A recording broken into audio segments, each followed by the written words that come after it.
The thing Renee would remember about that night, even months later when she had a different life and a different name on her bank statements, was the way her husband laughed when he pointed at her wrist. The private dining room at Crestwood Steakhouse was the kind of place that smelled like leather and cedar and money that did not need to announce itself. There were 9 seats at the long table, set with heavy white linens and crystal glasses that caught the soft amber light from the chandelier above. Renee was the only wife present. Brent had told her 2 weeks before that the dinner was important. He had told her to wear something nice. He had picked out the dress himself, a navy blue sheath with 3/4 sleeves, modest and proper, the kind of dress that did not draw attention. He had also told her, with that small smile he used when he wanted something, not to wear that watch. She had worn it anyway. She had worn it every day for 16 years. It was the watch her grandmother Pearl had given her 3 weeks before she passed. It had a thin gold case the color of pale honey, a cream face with simple Roman numerals, and a worn brown leather strap that Renee had replaced exactly twice in all those years. Pearl had pressed it into her hand on a Tuesday afternoon in the kitchen of the small house in Queens, New York, where Pearl had lived for 40 years, and she had said, "This matters. Wear it. Promise me." Renee had promised. She kept her promises. So she sat at the table at Crestwood with her grandmother's watch on her wrist and listened to her husband and his colleagues from Holloway Industrial talk about quarterly numbers and a contract with a logistics firm in Greensboro. The men at the table were all directors and senior managers. They were men who liked the sound of their own voices. Brent was, as usual, the loudest of them. Tasha sat 2 seats down from Brent. Tasha was Brent's executive assistant, and she had been invited because Brent had said, when he came home that morning, that the keynote guest was a private investor named Howard Veracruz and that Tasha had been the one to coordinate the logistics of the dinner. Renee had nodded and not said anything about how it was unusual for an assistant to attend the same dinner as her boss's wife. She had been doing a lot of not saying things in the last few months. She had a list of them in her head. Tasha wore a black sleeveless dress and pearl earrings and had her glossy bob tucked behind her ears. She laughed at everything Brent said. She laughed before he was even fully done saying it sometimes. Renee watched her from across the table. She watched her the way a person watches a small, busy animal. Without judgment. Just observation. The first course arrived. The men kept talking. Renee picked up her water glass and the gold case of the watch caught the light, and Brent saw it. He set down his bourbon. He leaned back in his chair. He raised his voice just slightly so the whole table could hear him. He said, "Gentlemen, you have got to see this." The men at the table turned. Brent said, "My wife refuses to take off this watch. I have bought her 2 nicer ones in the last 3 years. Both are sitting in a drawer at home. She wears this $40 thing, every single day. Even tonight. Even to a place like this." He laughed. Tasha laughed. She laughed the loudest. The other men laughed because Brent had laughed the way men do at tables like that. Renee felt the heat come up the back of her neck. She did not move her hand. She did not pull her sleeve down over the watch. She let it sit on her wrist exactly where it had been. She said, in a voice that was very quiet but very clear, "My grandmother gave me this watch." Brent waved his hand. He said, "Baby, your grandmother loved you. That does not mean the watch is not from a strip mall." The men laughed again. One of them, an older man named Dale, looked at Renee for a fraction of a second with what might have been sympathy. He looked away quickly. Renee said nothing. She picked up her napkin. She placed it in her lap. She looked down at her plate and did not look up for almost a full minute. When she did look up, she looked at her husband and she looked at him for long enough that the man next to him noticed and shifted in his chair. Brent did not notice. Brent had moved on to a story about a deal he had closed in Raleigh.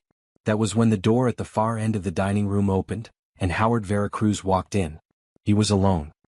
He was a small man, maybe 5'8", with silver hair combed neatly back and a deep tan that suggested either a winter in the Caribbean or a lifetime of attention to himself. He wore a plain navy suit and no tie. He carried a leather portfolio in one hand. He looked like someone who had once been very handsome and had aged into a quieter version of the same. The table stood up. The men shook his hand in turn. Brent introduced himself with the practiced warmth of a man who had been waiting for this introduction. Howard shook his hand and nodded politely and looked around the table. The only empty seat was directly across from Renee. He sat down. He looked across the table. He looked at Renee briefly, and nodded the way a guest nods at the wife of a host. Then his eyes dropped to her water glass and to the hand holding it, and to the watch on her wrist. He went very still. Renee saw it happen. She had spent her whole career watching faces, watching the small involuntary tells of clients who were about to admit they had been hiding income, watching the way people's pupils changed when they were caught off guard. Howard Veracruz was a man trained in not showing anything. And for the briefest moment he showed everything. His face went pale. The color drained out of his deep tan and left something else underneath, something that looked like grief. He recovered in 2 seconds. He picked up his water glass. He smiled at the table. He apologized for being late. He thanked the men for waiting. He praised the wine. But Renee had seen. The dinner went on. Brent talked about the contract pipeline. Howard listened politely and asked good questions and drank very little. Tasha refilled glasses and laughed. The waiters came and went. About 40 minutes in, between the entree and the dessert course, Howard set down his fork. He looked across the table at Renee. He said, "Ma'am, may I ask that watch you are wearing? Where did you get it?" The table went a little quieter. Brent laughed and said, "Oh God, sir, please do not encourage her. She is going to tell you the whole story." Howard did not look at Brent. He kept his eyes on Renee. He said, "I would actually like to hear the whole story." Renee held his look. Her hands were calm in her lap. She felt very far away from the table all of a sudden, like she was watching the dinner from the doorway. She said, "My grandmother gave it to me. Her name was Pearl Mosley. She passed 16 years ago." Howard nodded slowly. He said, "Mrs. Caldwell, would you mind very much stepping into the lobby with me for a moment? Just for a brief word. Your husband can spare you for 2 minutes." Brent's smile flickered. He said, "Of course, sir. Absolutely." Renee stood up. She left her napkin on her chair. She walked across the dining room with Howard Veracruz behind her, and she did not look at her husband as she went, and she did not look at Tasha either. The door closed behind them. Tasha, in the quiet that followed, said something low to Brent. Brent laughed too loudly. In the lobby, Howard Veracruz stopped under a sconce and looked at Renee, and his face was doing the thing again, the pale thing, the thing it had been doing since the moment he sat down. He looked at her wrist. He looked at her face. He took a breath. He said, "Mrs. Caldwell, I need you to tell me everything you know about that watch." Renee looked at him. Her grandmother's voice was in her head. "This matters. Wear it. Promise me." She said, "I think you had better tell me first what you know about it." Howard Veracruz almost smiled. He nodded once. He said that would be fair. He gestured toward 2 leather chairs by the window. He said, "Please sit down." Renee sat. She rested her hand on the arm of the chair, and the watch caught the light, and Howard Veracruz looked at it the way a man looks at something he had given up on ever seeing again. She did not know it yet, but the next 60 seconds were going to change every single thing about her life. Howard Veracruz did not waste time. He waited until Renee was settled in the leather chair, then he sat down across from her and rested his portfolio on his knees and looked at her the way a doctor looks at a patient before delivering the diagnosis. He chose his words carefully. He said, "Mrs. Caldwell, before I tell you what I think, I need to ask you a few questions. Nothing personal. Just facts. Are you willing to answer them?" Renee said yes. He said, "Your grandmother, Pearl Mosley. Where did she live and work?" Renee said, "She lived in Queens, New York for most of my life. Before that, she lived in Manhattan. She worked as a private secretary from when she was 19 years old until she retired at 64. She passed at 79. Howard nodded slowly. Each piece of information seemed to settle into place somewhere behind his eyes. He said, "Do you know who she worked for?" Renee thought. She had not had to recall this in a long time. Pearl had told her stories, but Pearl had not been the kind of woman to drop names. She had spoken about her work in general terms. Renee searched her memory. She said she worked for a man named Mr. Hollings. She always called him Mr. Hollings. I think he had a financial firm in Manhattan. She worked for him from the time she was very young. She stayed with him for almost 30 years, I think. After he passed, she retired. Howard closed his eyes for a moment. When he opened them, the look on his face had softened into something close to sadness. He said, "Bertram Hollings." Renee said, "That is the name." "Yes." Howard set the portfolio aside. He folded his hands in his lap and looked at her with a directness that was almost gentle. He said, "Bertram Hollings was my mentor. He gave me my first real job in 1979 when I was 20 years old and very poor and had no business being in a Manhattan boardroom. He died in 1981. I have been telling people the story of Bertram Hollings for almost 45 years, and most of them stop listening after about 3 minutes. I do not stop telling it." Renee did not say anything. She let him speak. Howard said, "Your grandmother, Pearl. I never had the privilege of meeting her. By the time I started working for Bertram, she had already left the firm. She had gone to take care of her sister, I believe, who had become unwell. But Bertram talked about her almost every day. She had been with him for the entirety of his career. She had run his life frankly. He told me once that everything he had achieved was built on the spine of a woman who had typed his letters and managed his calendars and corrected his grammar for 30 years. Renee felt her throat tighten. She did not let it show. Howard said, Bertram had one piece of jewelry that I ever saw him wear, which was his father's wedding band. He was not a flashy man. But in 1963, after a particular financial transaction that made him a great deal of money, he commissioned one custom piece from a watchmaker in Geneva. It was a thin gold dress watch designed quietly with a cream face and Roman numerals. It was not a man's watch and it was not a woman's watch in the obvious senses of those terms. It was simply a piece of beautiful, careful work. He had it engraved on the inside of the case back. And he gave it to Pearl. As a gift. As a thank you. The records of that commission are still on file with the watchmaker. There was only ever one of them made. I've been looking for that watch for over 30 years. Renee looked down at her wrist. She turned the watch slowly. The honey gold case caught the light. She looked at the small worn leather strap her grandmother's wrist had filled, and which her own wrist had filled for 16 years. She looked back at Howard. She said, What is the engraving on the inside of the case back? Howard said, May I see it? Renee unbuckled the strap. She slid the watch off her wrist for the first time in 8 months. She handed it across to Howard. Howard took it the way a man receives something sacred. He turned it in his hand. He pressed his thumbnail against the side of the case back and the small panel popped open with the precision of perfect machining. He read the engraving. He held the watch in both hands for a moment, eyes closed. He said very quietly, For Pearl, with my deepest gratitude. He opened his eyes. He said, Mrs. Caldwell, I need you to listen carefully. I am not in a position to make any official claims tonight. There is going to need to be authentication, and there are going to need to be papers, and there is going to need to be a meeting with a man I trust who knows about these things.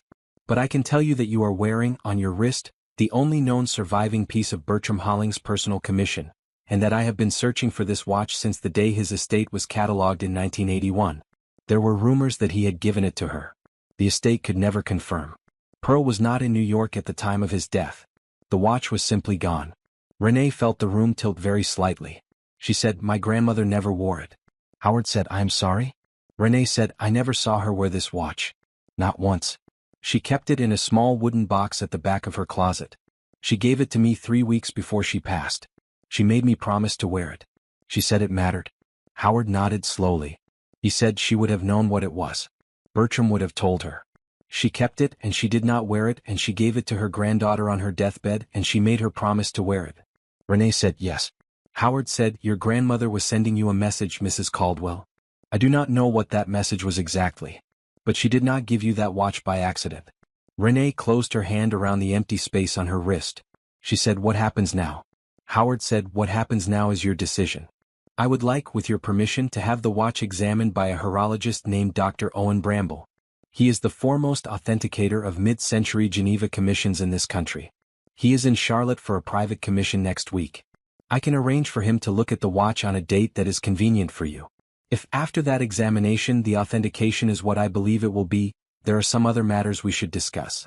There may be records in Bertram's estate that name your grandmother in ways she did not know about and that you do not know about. Those records have been sitting in a vault for 44 years. They are not going anywhere. We can take this at any pace you prefer. He handed the watch back to her. Renee took it. She buckled it back onto her wrist with hands that were almost steady. She said, I would like to think about this for a few days. Howard said, Of course. He took a card from his portfolio and wrote a number on the back. He said, This number reaches me directly. Not my office. Not my assistant. When you are ready to talk further, please call me. Take whatever time you need. He stood up. Renee stood up. She said, Mr. Veracruz, may I ask you one thing? He said, Of course. She said, How could you tell the moment you walked in that it was the watch? Howard smiled a small smile.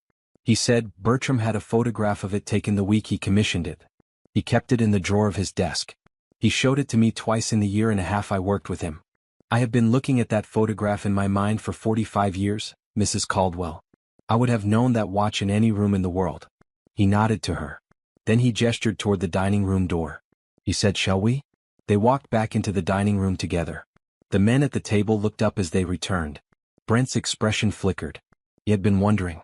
Tasha's eyes narrowed by a fraction. Howard took his seat. He thanked Renee politely for the conversation. He said something complimentary about her grandmother to the table at large. He drank a small glass of port. He answered a few more business questions with grace. Then at 9:45 he stood, shook everyone's hand and left. Brent was riding high by the time he and Renee got into the car at the valet stand. He said, "What was that all about?" Renee said, "He asked about my grandmother. He used to know someone who worked with her." Brent laughed. He said, "See, I told you. $40 and a sob story can get you anywhere." Renee did not respond. She watched the city lights move past the window. Brent's phone lit up on the center console. She did not look at it directly. She did not need to. She saw the preview on the lock screen out of the corner of her eye. It said, "See you in 20. It was from Tasha. Brent reached over and turned the phone face down on the seat. He said, "Hey, listen. I have to swing back by the office for a bit. There is a thing with the Greensboro contract. I will probably be late. Do not wait up." Renee said, "All right." He pulled into their driveway and let her out. He did not get out of the car. He did not walk her to the door. He kissed her on the cheek through the open passenger window and pulled back out onto the street and was gone. Renee stood in the driveway for almost a full minute. She watched the taillights disappear at the end of the block. Then she went inside and she sat down at the kitchen island and she did not turn on the lights, and for 1 full hour she did not move. After that she picked up her phone and she called Camille. Camille Booker had a way of answering the phone that always made Renee feel like she had her best friend back in college, the one who could stay up until 4 in the morning over a kitchen table working through a problem. Camille said, "Hey, what's wrong?" Renee said, "I do not know if I am ready to say it out loud." Camille said, "Then do not. Just start somewhere. Anywhere. I am here." Renee started with the watch. It was easier to start with the watch than with the rest. She told Camille about the dinner. She told her about the way Brent had pointed at her wrist and laughed, and she told her about the way the table had laughed with him, and she told her about Tasha laughing the loudest. She told her about Howard Veracruz walking in late and going pale when he saw the watch. She told her what Howard had said to her in the lobby. She told her about Bertram Hollings and the engraving and the photograph Howard claimed to have looked at in his mind for 45 years. Camille was quiet for a long time after Renee finished. Then Camille said, "Sweetie, that is one half of a story. What is the other half?" Renee said, "On the way home, Brent's phone lit up. The message was from Tasha. It said, 'See you in 20. Camille said, "Oh." Renee said, "He told me he had to swing back by the office. He said it was about the Greensboro contract." "The Greensboro contract closed 3 weeks ago, Camille. I was the one who handled his expense report when the trip happened. He had a celebration dinner with the client. The contract is done." Camille said, "All right. So we have the watch and we have Tasha. How long have you had your eye on Tasha?" Renee thought. She said, 8 months, maybe 9. There were some changes. Small ones. The way he came home. The way he spoke about her at first too much and then suddenly not at all. The way he stopped letting me come to office events. He used to want me at things. Then he started not wanting me at things. Then tonight. He brought me tonight because Howard Veracruz was the keynote and he wanted to look like the family man. But he brought Tasha too, which makes no sense unless he wanted her in the room. Camille said, "He wanted both of you in the room because he likes the show of it." Renee said, "Yes." Camille said, "Are you sure you want to know what is happening?" Renee said, "I have known what is happening for months. I have just been letting myself pretend the knowing was not knowing." Camille said, "All right. Listen to me. We are not going to confront him tonight. We are not going to confront him this week. You are going to keep your routine looking exactly the way it has looked for the last 6 months. Cook the same dinners. Use the same towels. Run the same dishwasher. Smile at him at the breakfast table. Do you understand me?" Renee said, "Yes." Camille said, "While you are doing that, I am going to do 3 things. I'm going to look at the financials. I'm going to look at the property records on the house. I'm going to put together a clean picture of where everything stands. Do you have your own bank account?" Renee said, "Yes. Always have. The joint account is for the mortgage and the utilities. My salary goes to my own account. His goes to his." Camille said, "Good. Good. That is going to help us." Renee said, "Camille." Camille said, "Yes." Renee said, "I am not crying." Camille said, "I know." Renee said, "I should probably be crying." Camille said, "You will. Not tonight. Not even this week. But you will. And when you do, I will sit on the floor with you and you can soak my whole sweater and I will not move." Renee laughed. The laugh surprised her. It came out small and rough. She said, "Thank you." Camille said, "Get some sleep. Eat something tomorrow. Do not skip meals. I'm going to start pulling things tomorrow morning. I will call you Wednesday." They hung up. Renee sat at the kitchen island for another 20 minutes. Then she went upstairs and got into bed and closed her eyes. Brent came home at 3:15 in the morning. She heard the garage door. She heard him come up the stairs slowly. She heard him brush his teeth in the hallway bathroom instead of the master so he would not wake her. She kept her breathing even. He climbed into bed and was asleep within 5 minutes. Renee lay there beside him with her eyes open, and she did not sleep until almost 6. In the morning she made breakfast. Eggs the way he liked them. Toast cut on the diagonal. Coffee from the small kettle. She set a plate in front of him and kissed him on the temple. He said, "You are a good wife, baby." She said, "Eat your eggs." He ate his eggs. She did not feel anything when she watched him eat. That was the part she would think about later. She had loved this man for 15 years. She had built a home with him. She had cried with him when his father passed. She had typed his graduate school applications when his hands were shaking. She had memorized his coffee order at every Starbucks within a 15-mile radius of every job he had ever had. And now she stood in the kitchen and watched him eat eggs she had cooked, and she did not feel anything. She drove to work at 7:30. The accounting firm where Renee had worked for 11 years occupied the 8th floor of a building in Midtown Charlotte. Her office was small but had a window. Her plants were healthy. Her files were in perfect order. She liked her work. She had never been a person who needed her job to be exciting in order to like it. She liked the steadiness of numbers. Numbers either added up or they did not. Janelle Whitfield poked her head into Renee's office at 8:20 and said, "I have your coffee." Renee said, "You are an angel." Janelle came in and set a paper cup on Renee's desk and sat down in the visitor's chair across from her. Janelle was 36 and had a young son and an older mother and a way of carrying both with grace. She was the only person at the firm who Renee had ever told anything personal to. Janelle looked at her. Janelle said, "You look tired." Renee said, "Dinner ran late." Janelle looked at her some more. Janelle said, "That is not the kind of tired that comes from a late dinner." Renee said, "I am fine." Janelle said, "All right. I will not push. But I am right here. I'm always right here. I work 2 doors down. You know where to find me." Renee said, "I know." Janelle stood up and squeezed Renee's shoulder and went back to her own office. Renee opened her email. She worked. She got through 3 account reconciliations and a phone call with a client and a quick lunch at her desk. By 2 in the afternoon, she had almost convinced herself the night before had happened to a different woman. Her phone buzzed at 3:20. It was Howard Veracruz. The message said, "No rush at all. Just a brief note. Dr. Bramble will be in Charlotte next Thursday. He is at our offices on Tryon Street from 1 to 4. If that day works for you, I will block the time. If it does not, we will find another. Sincerely, HV."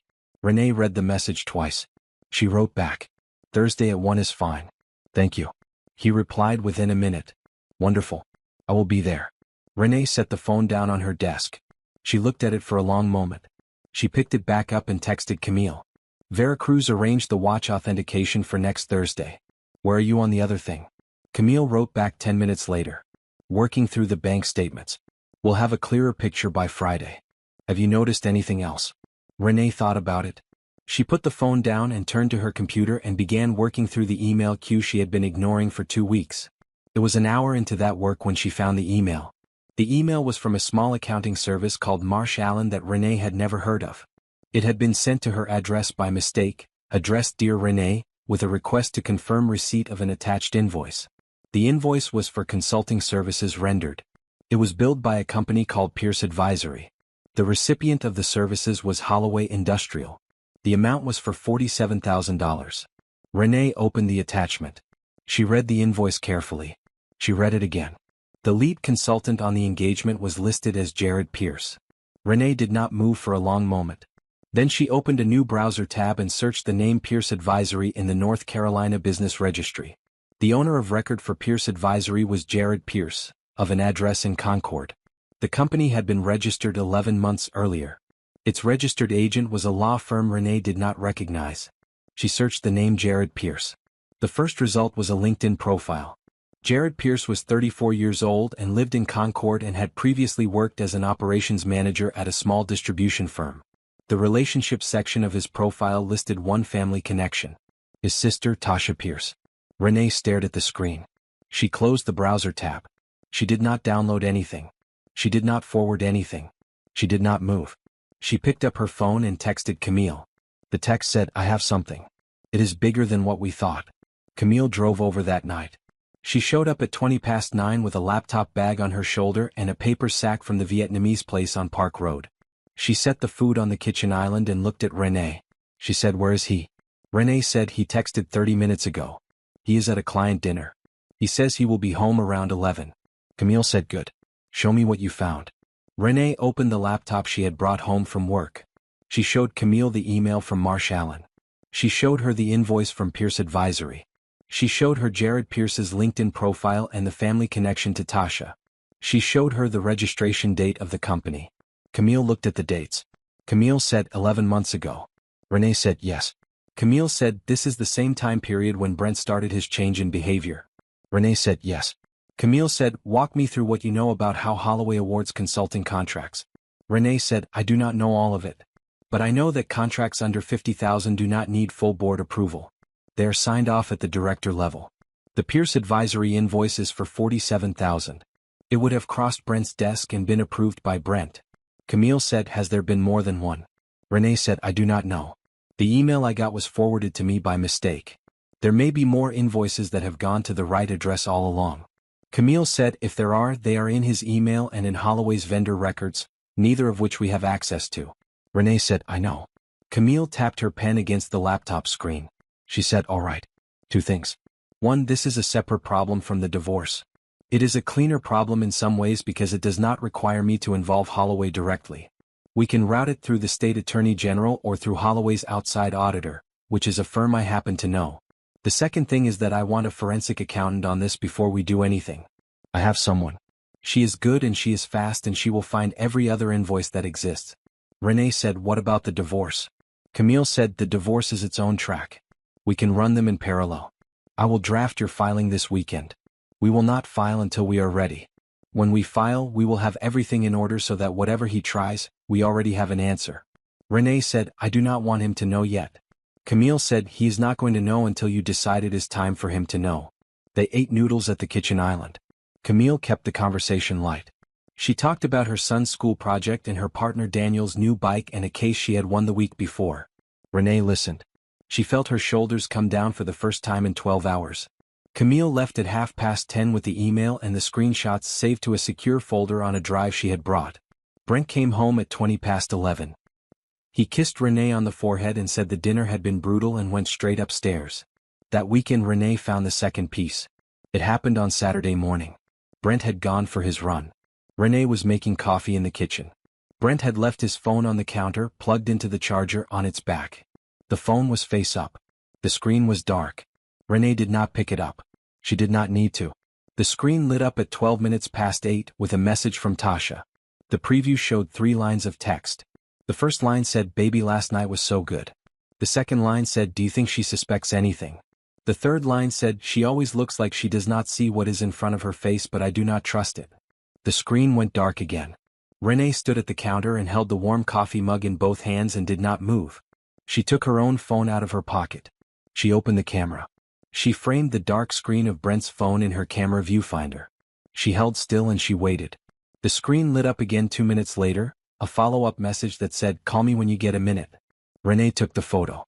She took 3 of them, slightly different angles, all in focus with the timestamp visible on her own phone in the corner. She put her phone in her pocket. She set Brent's phone back exactly where it had been. She picked up her coffee and walked out onto the back deck and sat in the morning chair and looked at the yard and did not move for 10 minutes. Brent came home at 9:15, sweating, in a good mood. He said, "What is for breakfast, beautiful?" Renee said, "Eggs." She made him eggs. She made him toast cut on the diagonal. She made him coffee from the small kettle.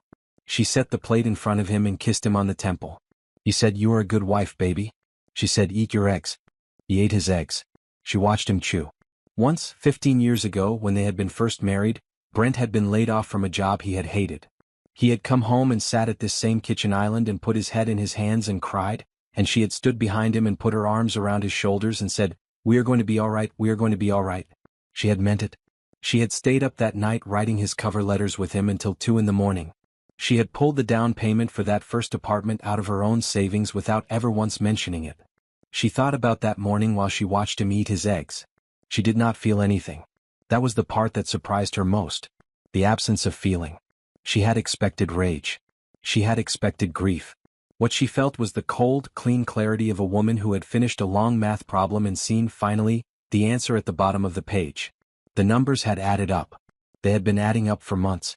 She had simply been refusing to read the total. Now she had read it. She forwarded the photos of his phone screen to Camille at 10 in the morning, while Brent was in the shower. The message said, "This is from this morning." He left his phone on the counter. Camille wrote back at 10:03. "I have it. I am putting it in the file. Are you all right?" Renee wrote, "Yes." Camille wrote, "Are you really?" Renee wrote, "Yes. I am clear."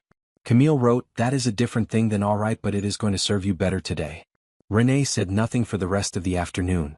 She did the laundry. She went to the grocery store. She came home and made dinner. She watched a movie on the couch with Brent and laughed at the parts that were supposed to be funny. When he reached for her hand on the couch, she did not pull away. She let him hold it. His thumb made small circles on the back of her hand, the way it always had. She had a thought, lying there with her hand in his hand, that came to her with clean, cold logic. The thought was this: a woman who knows her husband is cheating and pretends she does not is sometimes called a fool. A woman who knows her husband is cheating, who pretends she does not for exactly as long as she needs to in order to gather what she needs to gather, is called a strategist. Renee was a strategist. She always had been. She had simply never had to be one inside her own marriage before. Tuesday afternoon at her office, Janelle came in with 2 cups of coffee and shut the door behind her and sat down. Janelle said, "All right. You have not been you for 3 days. What is going on?" Renee looked at her for a moment. Then she said, "I am in the middle of something. I cannot talk about it yet. I will be able to talk about it in a few weeks. Do you trust me?" Janelle said, "Completely." Renee said, "Then trust me to come to you when I can. I just need you to know that I am all right. I'm not okay, but I am all right. There is a difference." Janelle nodded slowly. Janelle said, "What do you need from me right now?" Renee said, "Nothing. Just for you to keep being 2 doors down." Janelle said, "That is not a problem. I'm not going anywhere." She left the office and shut the door softly behind her. Renee turned back to her computer. There was a new email at the top of her inbox. It was from Howard Veracruz. The subject line said, "Thursday confirmation." The body of the email said, "Mrs. Caldwell. Confirming Thursday at 1 o'clock at our Tryon Street offices, 25th floor. Margaret Yoon, our senior partner here in Charlotte, will join us. She is a person of extraordinary discretion and I would like for you to know her. Dr. Bramble will arrive at 1:15. Please come up to reception and ask for Margaret. She will know. I will see you at the end of the appointment to discuss next steps. Sincerely, HV." Renee read the email twice. She replied, "Thank you. I will be there." She set the phone down. She looked at the watch on her wrist. The honey gold case caught the afternoon light from the window. She thought, "All right, grandmother. Thursday." The Veracruz Holdings office in Charlotte occupied the top 3 floors of a glass tower on Tryon Street.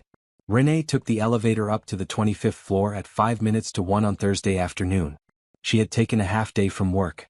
She wore a deep blue knit dress and low heels and her grandmother's watch. Margaret Yoon met her at the reception desk. Margaret was a small woman with very straight posture and a soft voice that did not need to be loud to be heard. She wore a forest green suit and tortoiseshell glasses. She shook Renee's hand and led her down a long corridor with floor-to-ceiling windows that looked out over the city. Margaret said, "Mr. Veracruz speaks of you with great care. I'm glad you came." Renee said, "Thank you for arranging this." Margaret said, "This is what we do. Now, before we go in, I want you to know 2 things. The first is that nothing said in this room today obligates you to anything. You can walk out at any point. You can change your mind at any point. You are not on a timeline. The second is that if at any point you are uncomfortable with anyone in the room, including me, you tell me and that person will leave. Do you understand?" Renee said, "Yes." Margaret said, "All right. Let us go meet Dr. Bramble." The conference room was small and bright and lit by long windows along one side. Dr. Owen Bramble was already seated at the table when they came in. He was a thin elderly man with neatly combed white hair and gold-rimmed glasses and a small black case open on the table in front of him. He stood up when Renee entered. He shook her hand politely. He said, "Mrs. Caldwell, thank you for permitting me to look at this piece. Mr. Veracruz has been describing it to me for 30 years. I admit I am very curious." Howard Veracruz came in 2 minutes later. He looked, in the daylight, like a man who had been quietly excited for a week. Howard said, "Mrs. Caldwell, thank you for coming. Shall we?" Renee unbuckled the watch from her wrist. She handed it to Dr. Bramble. Dr. Bramble took the watch with both hands and laid it on a small velvet pad on the table. He put on a jeweler's loop. He examined the front of the watch. He examined the strap. He turned the watch over in his hand and pressed his thumbnail against the side of the case back, and the small panel popped open with that same quiet precision Renee had heard in the lobby of the steakhouse the week before. He read the engraving silently. He looked up. He said, "Mr. Veracruz, before I say anything, I want you to confirm something for me. The commission record from Atelier Berthet, dated April 1963, single piece 18-karat rose alloy case, cream lacquer dial, Roman numerals." Howard said yes. Dr. Bramble said the engraving inside the case back was specified by the client and entered by hand by the engraver, with the client's chosen text of 7 words. Howard said yes. Dr. Bramble said, "I have an exact copy of the original commission slip in my files. I've been carrying it with me for 18 years. He took a small folded paper out of his case and slid it across the table to Howard. Howard unfolded it. He looked at it. He looked at the engraving in the watch. He said, "The text matches exactly." Dr. Bramble said, "The case back numbering matches the commission slip. The dial signature matches. The crown engraving matches. The movement caliber will match if I am permitted to open the back." Renee said, "Please." Dr. Bramble opened the back of the watch with a small precision tool. He examined the movement under the loupe. He compared it against a number written on his commission slip. He said, "The movement serial matches."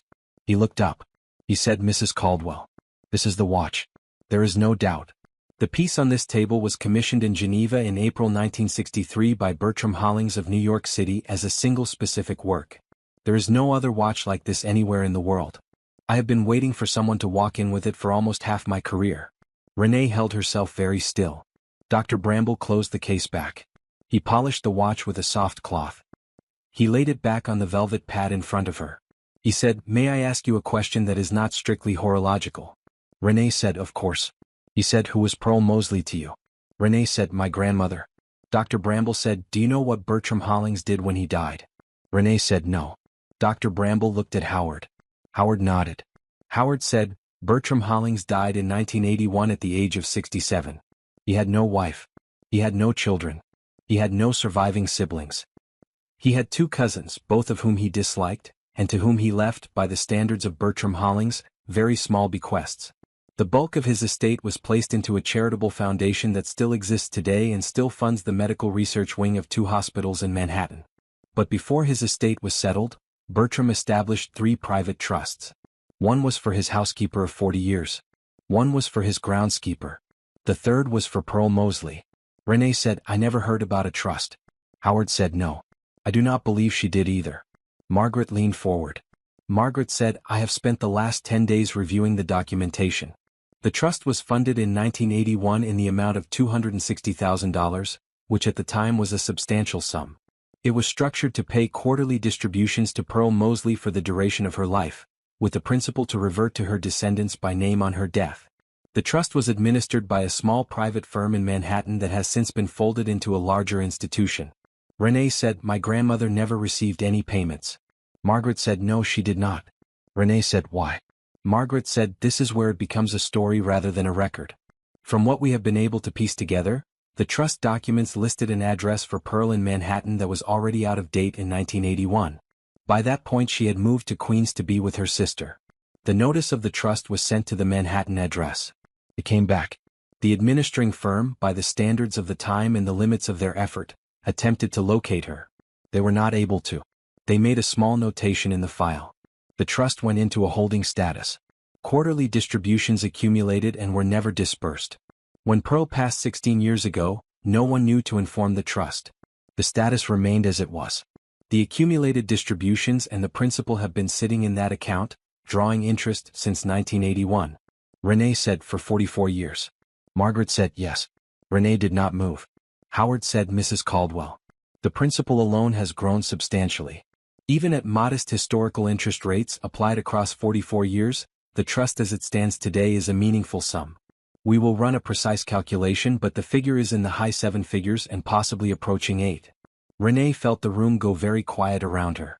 She said, "I'm sorry. Could you say that number again?" Howard said, "It is between $4 million and $7 million. We will not know the exact figure until we have run the formal accounting and confirmed the schedule of historical distributions." Renee did not move for a long moment. She said, "My grandmother died in a 1-bedroom apartment with a leaking ceiling that the landlord refused to fix for 2 years." Howard said, "Yes, ma'am." I'm sorry. Renee said she worked for that man for 30 years. Howard said yes.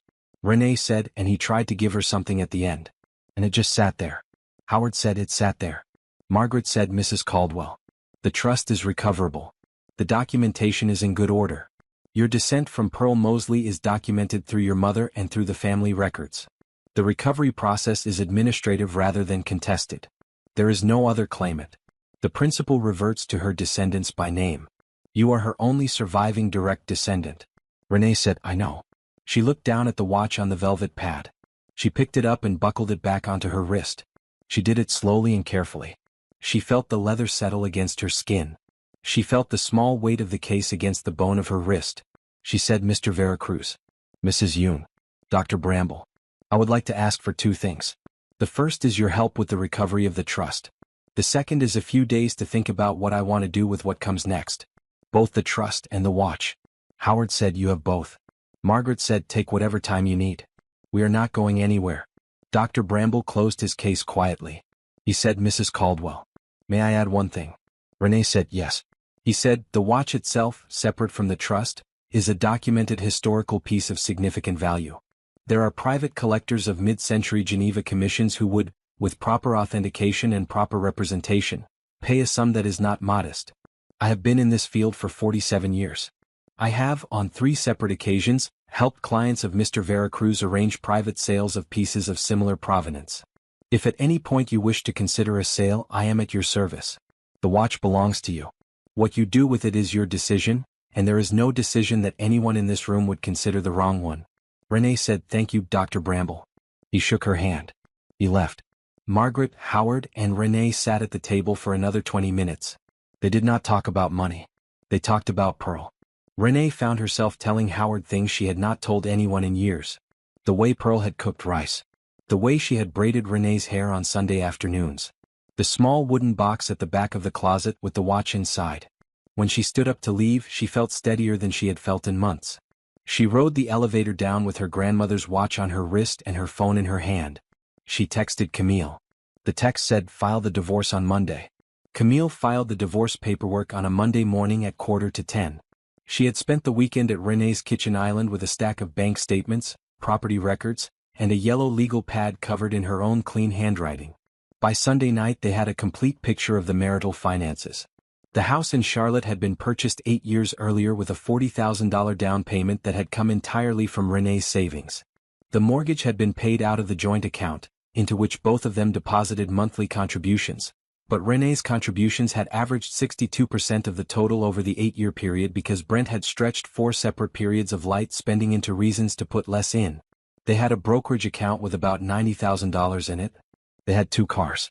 They had no children, by mutual decision made years earlier, which Camille noted with a small dry comment about how that was at least one fewer thing for him to try to use as leverage. The divorce filing was clean. Renee was asking for the house, 50% of the brokerage account, her own car, her grandmother's watch, and a no-fault divorce. She was not asking for spousal support. She did not need it. She had not told Camille about the trust yet because the trust was not legally hers until the recovery process was complete, and Camille had drilled into her, gently but firmly, that the divorce had to be filed and resolved on the basis of what existed today, not on the basis of what was coming. Camille selected a Wednesday for the service. She selected 9 in the morning. She selected the lobby of the Holloway Industrial Building. She said the timing is on purpose. He cannot make a scene in his own lobby. He cannot get on a phone call before he gets to his office. By the time he can think clearly, he will already be at his desk and his co-workers will already have seen the process server. Renee said, that is intentional cruelty, Camille. Camille said, that is an intentional incentive structure. Cruelty would be having him served at his mother's house. There is a difference. Renee almost laughed. On Wednesday morning, Renee got dressed for work in her usual clothes. She made breakfast for Brent. He was distracted. He was on his phone the whole time. He kissed her on the temple as he left and said, see you tonight, baby, and was out the door at 7:20. Renee drove to her own office. She sat at her desk. At 9:10, her phone rang. It was Brent. She let it go to voicemail. It rang again 2 minutes later. She let that one go too. The third call came at 9:15. She did not pick up. He sent a text at 20 past. It said, what is this? Where are you? She did not respond. At 9:25 her phone rang again from a different number. It was Camille. Renee answered. Camille said he was served at 9:02. He was in the lobby with 3 other men. The server walked up, said his name, handed him the envelope and left. Brent opened it in the lobby. He went pale. 2 of the men he was with saw the cover page. He went up to his office and shut the door. That was 20 minutes ago. I expected him to call you within 5. He has called you 3 times. Are you all right? Renee said yes. Camille said, are you ready for tonight? Renee said yes. Camille said, do you want me to come over? Renee said no. I need to do this part by myself. He needs to see me alone. Camille said, all right. Call me when it is over. I will come pick you up if you need to leave the house. Renee said, I will call you. The rest of the day Renee worked. She kept her phone face down on her desk. Brent called 4 more times over the course of the morning. He called twice in the afternoon. He sent 5 texts. The texts moved from confused to angry to apologetic to angry again to a final one at 4:07 that simply said, we need to talk. Renee did not respond to any of them. She left work at 5:30. She drove home. She parked in the driveway. She did not put the garage door up. She walked to the front door and unlocked it and went inside. Brent was already home. He was sitting in the kitchen on one of the bar stools at the island. The envelope from the process server was on the counter in front of him. He looked up when she came in. His tie was loose. There was a bourbon in front of him that he had not drunk much of. He said, what is this? Renee set down her bag. She took off her coat. She hung it on the hook by the door. She walked to the kitchen. She said, exactly what it looks like. Brent said, you are filing for divorce. Renee said, yes. He said, on what grounds? Renee said, irreconcilable differences. It is a no-fault filing. You will not have to defend anything in court. Brent said, Renee, what is going on? She looked at him. She had been thinking about this conversation for 10 days. She had run it through her head in the shower and in the car and at her desk. She had decided exactly what she was going to say. She said, I know about Tasha. He stopped. He said, what? Renee said, I have known for a while. I have a copy of a message that was on your phone last Saturday morning. I have had time to think about it. I'm not interested in hearing your explanation. I'm not asking you any questions about it. Brent said, baby, listen, that is not what you think it is. Renee said, please do not do that. Brent said, I swear, Renee. She has been having a hard time. We have just been talking through some things. She has been struggling with her brother and with some other things. There is nothing happening. Renee said, Brent. I have a screenshot of a message that begins with the words, baby, last night was so good. I'm not having this conversation with you. He stopped. His face went through 3 things very fast. The thing it landed on was anger. He said, you went through my phone. Renee said, I did not. The phone was face up on the counter. The message lit up on the lock screen. I did not unlock anything. He said, you took a picture. Renee said, yes. He said, you have been planning this. Renee said, I have been gathering. There is a difference. He stood up from the bar stool. He said, all right. All right. Let us slow down. Let us talk about this. Whatever this is, whatever you think it is, we can work through this. 16 years, Renee. We have 16 years. Renee said, I have 16 years of waking up next to you. You have 16 years of having a wife who paid for your apartment when you were laid off and typed your applications and held your hand at your father's funeral and never once made you feel less than. You should think very carefully about whether what you have been doing for the last year was worth those 16 years. He said, I have not been doing anything. She said, Brent. He said, Renee, please. She walked past him to the counter. She picked up the envelope from the process server. She set it back down in front of him. She said, I am asking for the house. I am asking for 50% of the brokerage account. I'm asking for my car. I'm asking for my grandmother's watch. He laughed. It came out short and bitter. He said, your watch. The $40 watch. You think I am going to fight you for the $40 watch? Take it. Take it and go. Renee looked at him for a long moment. She said, I wanted to say one thing about the watch. Howard Veracruz authenticated it last Thursday. The watch is not a $40 watch. The watch is a single-piece commission from Geneva from 1963. There are private collectors who would pay a substantial sum for it. Substantial. Brent stopped. He said, what are you talking about? Renee said, you laughed at me at that dinner. You let your colleagues laugh. You let Tasha laugh. You did it in a room with the only man in this country who could have looked at that watch and known what it was. And he did. Brent said, you are not telling me the watch is worth money. Renee said, I am telling you the watch is worth a great deal of money. I am also telling you that I am not asking you for any of it. I am asking for the watch because the watch is mine, and because my grandmother gave it to me and because you laughed at it. None of those reasons require you to know its value. She turned and walked toward the stairs. He said, Renee. She did not stop. He said, where are you going? She said, I am sleeping in the guest room tonight. Tomorrow I am sleeping at Camille's. The day after that I am back at home and you are at a hotel until we sort out the rest. Camille will send the proposed schedule by email tomorrow. She walked up the stairs. She closed the guest room door behind her. She locked it. She sat on the edge of the guest bed. She did not cry. She picked up her phone. She called Camille. She said, it is done. I told him. Camille said, how was it? Renee said, it was the cleanest thing I have done in a very long time. Camille had already been working with the forensic accountant for 2 weeks by the time the divorce was filed. The accountant's name was Doris Kemper. She was 61 years old, semi-retired, and had spent 28 years auditing companies on behalf of the federal government before going into private practice. Camille had used her on 3 previous cases. Doris worked from a small home office in a suburb on the south side of Charlotte and answered her phone with a precise, dry, fast voice that did not waste a single word. Doris had been given the email Renee found, the screenshot of the LinkedIn profile, and the registration record for Pierce Advisory. She had been asked to find what else existed. She had found a great deal. She delivered her preliminary report on a Friday afternoon, 10 days after the divorce had been filed. Camille drove to Renee's house with a clean printed binder under her arm. Renee was alone. She had moved back into the house. Brent had moved into a hotel suite by the airport, which Camille had selected for him on purpose because it was inconvenient for him to get to Holloway. Camille set the binder on the kitchen island. She said, all right. Doris is good. This is what we have. There were 9 separate invoices from Pierce Advisory to Holloway Industrial across the previous 11 months. Each one was for less than $50,000. Each one would have crossed Brent's desk for approval at the director level. Each one was for consulting services described in vague language that did not match any real deliverable. Doris had cross-referenced the invoice dates against Holloway's project records, which she had not been able to access directly but had been able to reconstruct from regulatory filings and from public procurement records on similar contracts.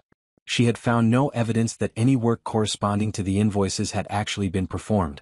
The total billed across the 11 months was $412,000.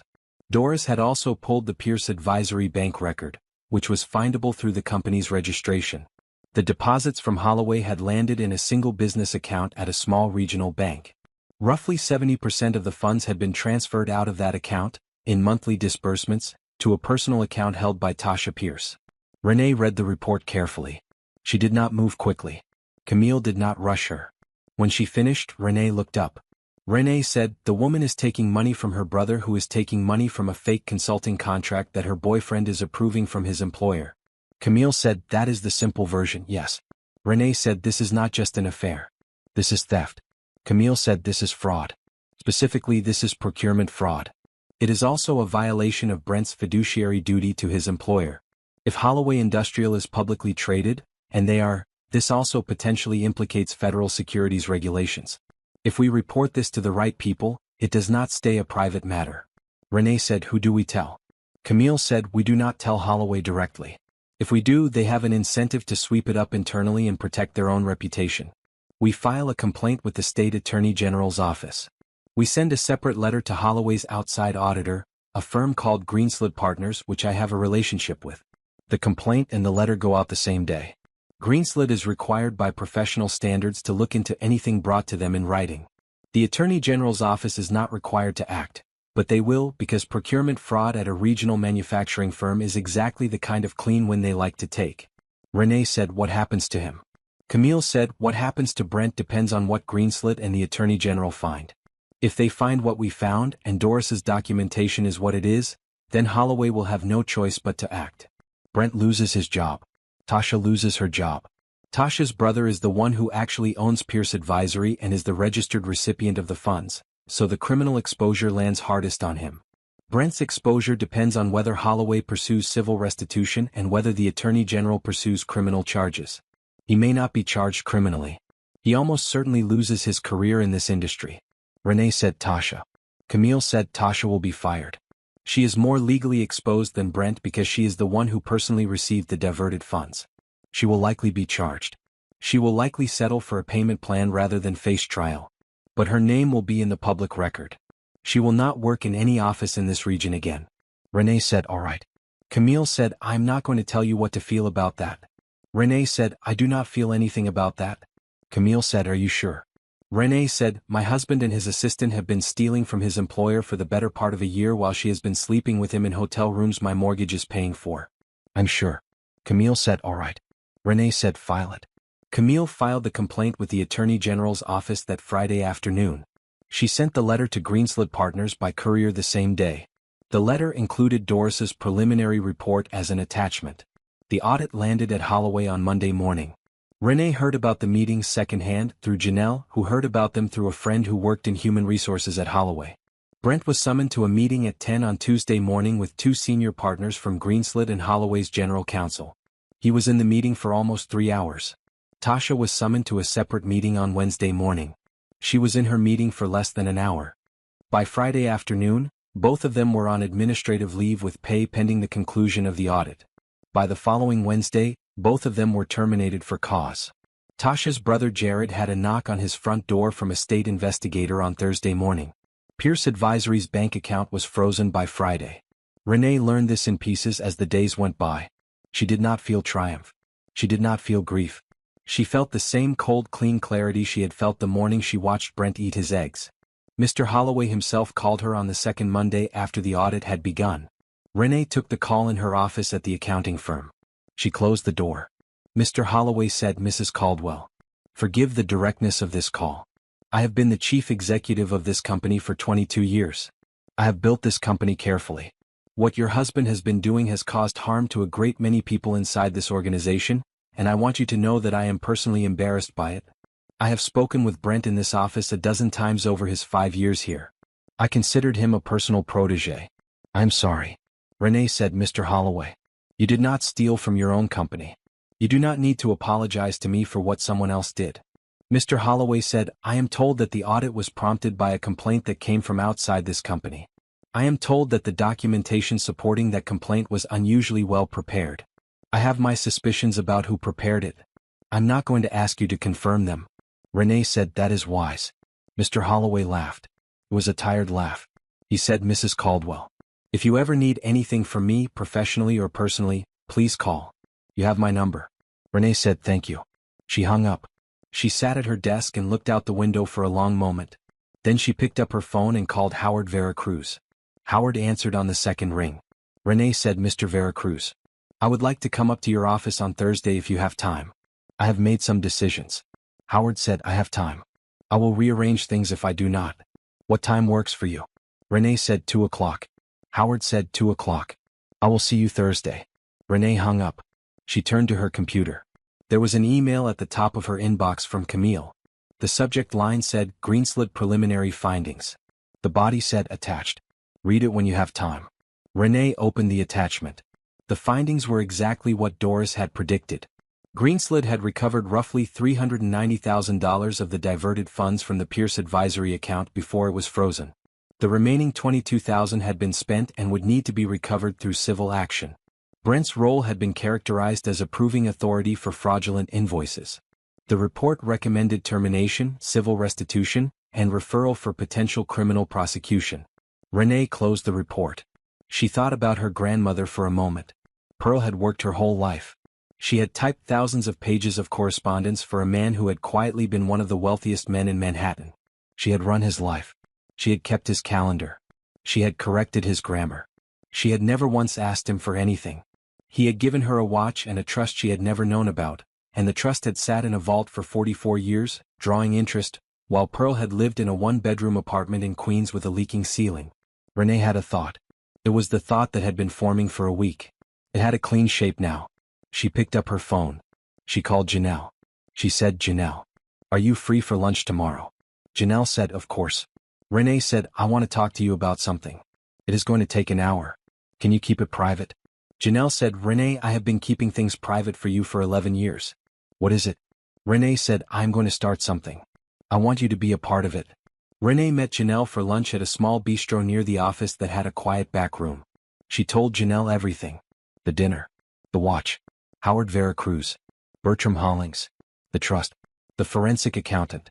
The audit. The divorce. She told her in order. She did not skip anything. Janelle sat across from her with her water glass untouched and her salad untouched and listened with her hands folded on the table. When Renee was done, Janelle was quiet for a long moment. Janelle said, "Your grandmother." Renee said, "Yes." Janelle said, "$4 to $7 million. Renee said, "Yes." Janelle said, "All right. I have to ask the obvious thing. What are you going to do with it?" Renee said, "That is what I want to talk to you about." Janelle said, "I am listening." Renee said, "My grandmother typed letters for 30 years. She managed a man's calendar. She ran a private office.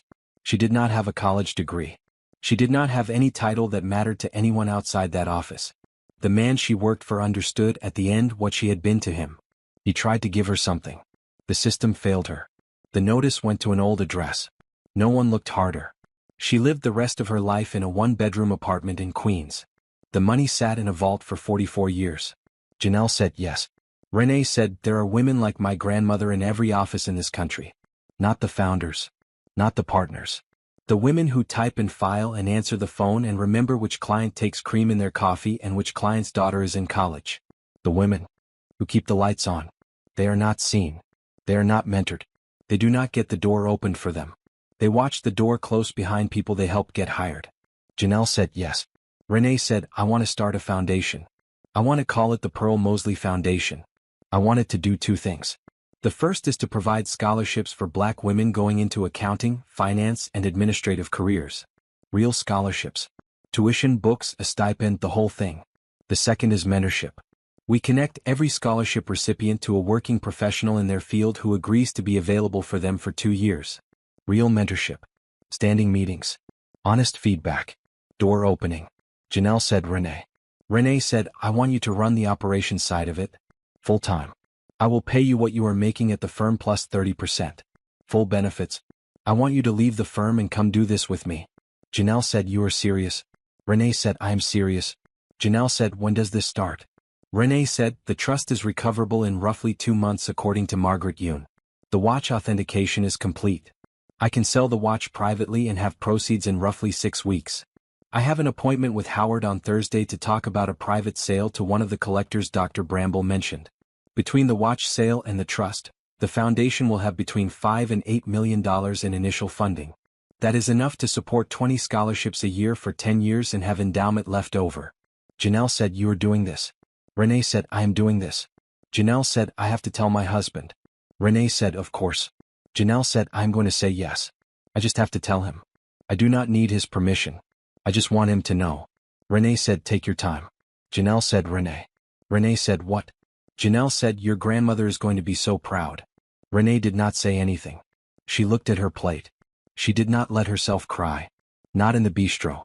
Not in front of Janelle. She would cry later, alone, the way she had been doing once a week since the divorce was filed, in the guest bathroom upstairs with the water running. She said, "I hope so." The Thursday meeting at Veracruz Holdings was longer than the first one. Margaret had prepared a clean folder with the recovery paperwork for the trust, the documentation Renee would need to sign, the timeline for distribution and the tax implications. The recovery process would take roughly 8 to 10 weeks. Renee would need to provide certified copies of her birth certificate, her mother's birth certificate, Pearl's death certificate, and her own marriage certificate, as well as proof of identity. The administering institution would do its own verification. There was no contested process because there was no other claimant. Howard had arranged a separate conversation about the watch. Howard said, "Mrs. Caldwell, Dr. Bramble has, with your permission, made discreet inquiries to 3 private collectors he knows have an interest in this period. All 3 have responded. All 3 have made offers. The highest offer is from a private collector in Switzerland whose family has been collecting Atelier Berthoud commissions for 2 generations. He has offered a sum that I think you will find reasonable." He slid a folded paper across the table. Renee opened it. She read the number. She read it again. She said, "Mr. Veracruz." Howard said, "Yes." Renee said, "This is for the watch alone." Howard said, "Yes." "Separate from the trust." Renee said, "This is one watch." Howard said, "This is one extremely rare watch with documented provenance and an emotional connection to a famous figure in mid-century American finance. Bertram Hollings is well known to people who collect this period. The story of the commission has been told for decades. The story of the recovery when it becomes public will only increase the value. The collector knows all of this. He has been waiting for this watch for 19 years. Renee said, "All right." Howard said, "You do not have to decide today." Renee said, "I do not need to think about it. I want to sell the watch." Howard said, "May I ask why?" Renee said, "My grandmother kept the watch in a wooden box for 40 years. She gave it to me on her deathbed and made me promise to wear it. She did not give it to me to keep in a drawer. She gave it to me to use. I do not know why she gave it to me specifically. I have a guess. I think she gave it to me because she knew I would do something with it. I am going to do something with it." Howard said, "I will arrange the sale." Renee said, "Thank you. I would also like to ask Mrs. Yoon a question." Margaret said, "Please." Renee said, "The foundation I want to start. Would your firm be willing to advise on the investment of the endowment?" Margaret looked at Howard. Howard said, "Mrs. Yoon, I think you have just been recruited." Margaret smiled. She said, "Mrs. Caldwell, it would be my honor." The watch sale was finalized 6 weeks later. The funds were wired into a foundation account that Camille had spent those same 6 weeks setting up with Renee. The Pearl Mosley Foundation was incorporated as a private nonprofit in the state of North Carolina. Its mission was as Renee had stated. Its initial board consisted of Renee, Camille, Janelle, Margaret Yoon, and a senior administrator at North Carolina Central University whom Camille had introduced to Renee at a fundraising luncheon. The trust recovery took 10 weeks. The final figure, after the administering institution's accounting was complete, was $5,800,000 and change. Renee directed all of it into the foundation, less a portion she set aside in a private trust for her own retirement and her mother's care. Pearl's daughter, Renee's mother, lived in a small assisted living facility in South Carolina. Renee paid her facility fees in full from that point forward and arranged for a private aide 3 days a week. Her mother had not understood much of what Renee told her about the trust. Her mother had cried when Renee told her about the foundation, and that was enough. Renee took the watch off the day Howard's office wired the proceeds. She bought a small steel watch from a department store for $140. It was a simple silver case with a black face and white Roman numerals. It looked like nothing. It kept time perfectly. She wore it from that day forward. The wooden box from her grandmother's closet, with her grandmother's writing on the bottom in a small careful hand that read for my Renee, sat empty on Renee's dresser. She did not need the watch anymore. The watch had done what it was sent to do. Loretta Caldwell drove into Charlotte on a bright Saturday in late spring. She arrived at 11:15 and parked her car at the curb in front of the small Italian restaurant on Providence Road that Renee had picked. Renee had not seen Loretta since the divorce had been filed, more than 3 months earlier. They had spoken on the phone twice. Both calls had been short and careful, and Loretta had said, at the end of the second call, "Baby, I know what my son did. I have known for longer than you think." Renee had not pushed her on it. Now Loretta sat across from Renee at a small corner table by the window. She wore a deep maroon blouse and small pearl earrings, and her short gray hair was freshly cut. She looked, in the spring light, like a woman who had decided something difficult and was at peace with the decision. She said, "You look thinner." Renee said, "I know." Loretta said, "Are you sleeping?" Renee said, "Mostly." Loretta said, "Eat first, talk after." They ordered. Loretta had a baked ziti. Renee had a salad with chicken. They ate. Loretta talked about her garden and about the church choir and about a friend who had moved to Florida. Renee listened. By the time their plates were cleared, the front of Renee's chest had loosened, the way it had not loosened in any room that contained a Caldwell for almost a year. Loretta set down her fork. Loretta said, "I want to say something." Renee said, "All right." Loretta said, "I knew Brent had grown into something I did not raise. I have known it for longer than I have wanted to admit. He started telling small lies in his late 20s. They got bigger when he got into Holloway. The way he started talking about you changed. He used to talk about you like you were the smartest person he knew. Then he started talking about you like you were a thing he had. Like a car. I noticed. I did not say anything. I should have." Renee said, "You do not owe me an apology, Loretta." Loretta said, "I am not apologizing for what he did. I am apologizing for what I did not say." Renee said, "All right." Loretta said, "My mother. Your great-grandmother. Did you ever hear about her work?" Renee said, "I know she worked. I know she raised 4 children mostly alone. I know she made it possible for Pearl to go to school in New York." Loretta said, "My mother cleaned houses in Charleston for 47 years. She started when she was 13. She cleaned for the same family for the last 22 years of her career. 5 generations of that family lived in that house while she was working there. She was at the house every weekday from 7 in the morning until 5 in the evening. She raised 4 of us on what she made cleaning that house. She bought a small house of our own with that money. That house is the house I grew up in. It is also the house I sold 10 years ago to fund Brent's MBA, because he asked me to. Renee said, you sold your mother's house for him. Loretta said, yes. He told me he would pay me back. He paid me back $12,000 of the $85,000 it sold for. He stopped paying me back after the third payment because, as he put it, things had gotten tight. Renee was quiet. Loretta said, I have been thinking a lot about my mother in the last few months. I have been thinking about your grandmother too. I went to Pearl's funeral. I sat next to you. You were 22. Renee said, I remember. Loretta said, I remember thinking, that woman raised a daughter who raised this granddaughter, and the line from one to the next is a kind of strength I do not see in my own line. I remember thinking that. I have been thinking about it again since I heard about the watch. Renee said, who told you about the watch? Loretta said, your friend Camille called me. She asked permission to call. She said you might not have time to explain things and she wanted to make sure I understood what was happening. She told me. She told me about the trust. She told me about the foundation. Renee said she should not have done that without telling me. Loretta said, do not be angry with her. I asked her to. She called me to ask if I was all right. I asked her what was actually happening. She told me.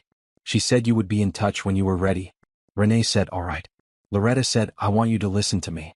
I'm not asking for anything. I'm not going to ask for anything. I'm not going to mention it again after today.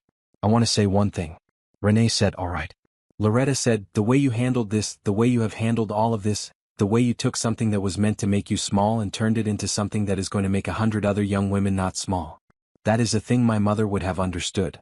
That is a thing your grandmother would have understood. I'm proud of you. I'm proud to know you.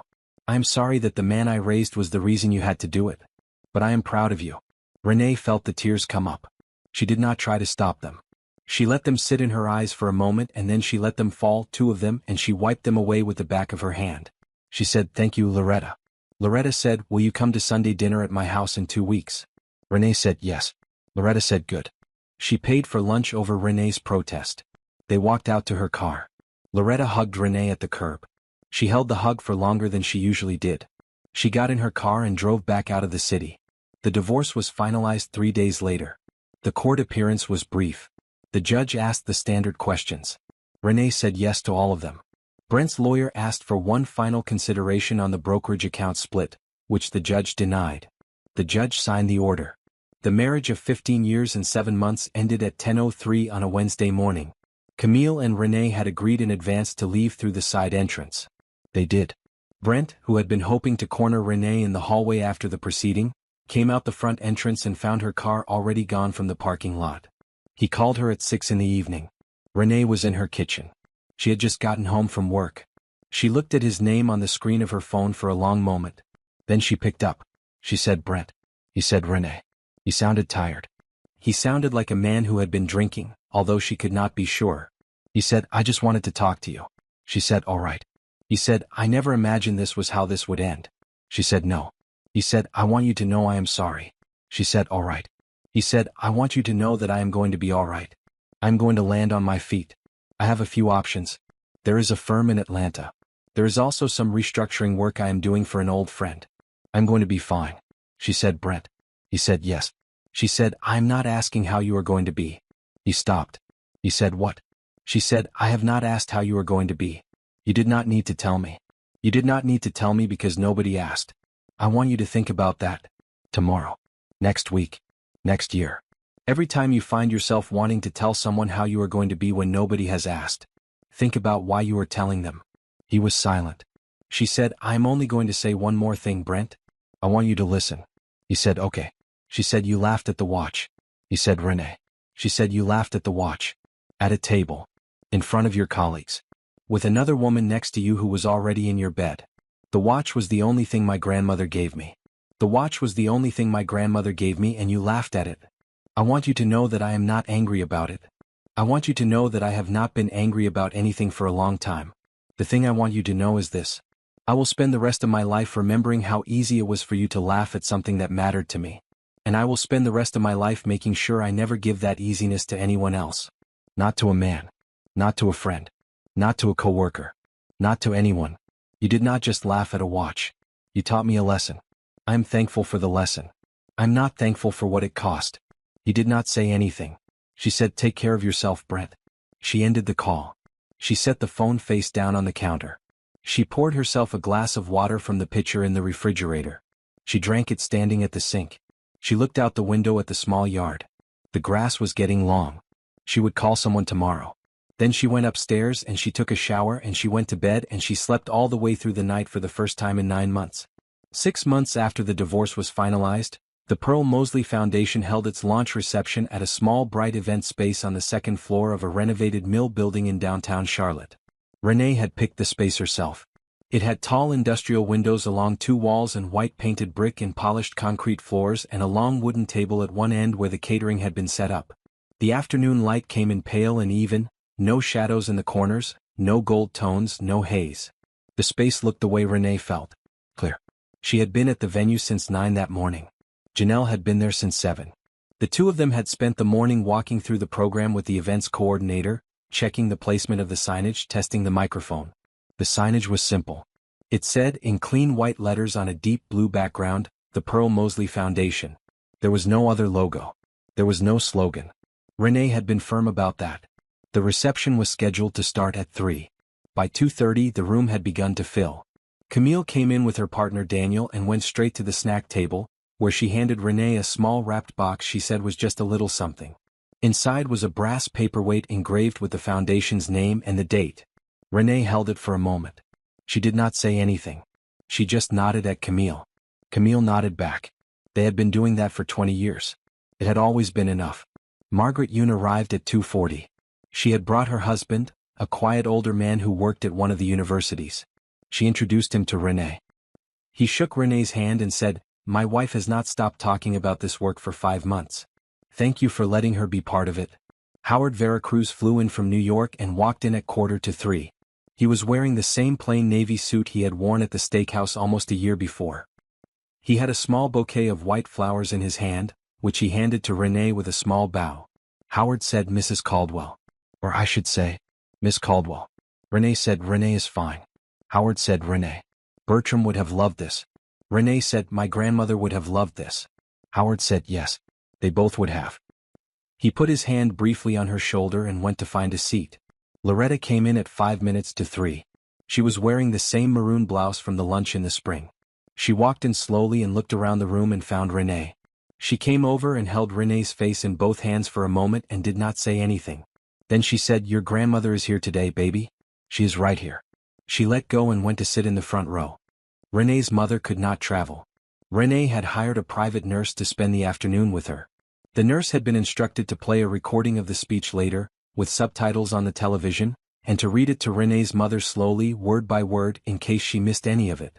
Renee had recorded the speech the night before, knowing she would deliver it again at the live reception. At 3 sharp, Renee took the small stage at the front of the room. There were maybe 120 people in the audience. Most of them were people connected to the foundation, the board, the early donors, the partner organizations, and the first cohort of scholarship recipients, who had been notified 2 weeks earlier and invited to the launch. There were 8 scholarship recipients in the first cohort. They sat together in the 3rd row. Renee had met 5 of them in person already. The other 3 had come from out of state. Renee wore a deep red dress with 3/4 sleeves. The dress had been a recommendation from Janelle, who had said, when Renee had asked her opinion, "You do not wear red, and today you should." Her hair was pulled back into a low chignon. She wore the small steel watch from the department store. She did not need anything else. She stepped up to the microphone. She looked out at the room. She said, "Thank you all for being here." She let that sit for a moment.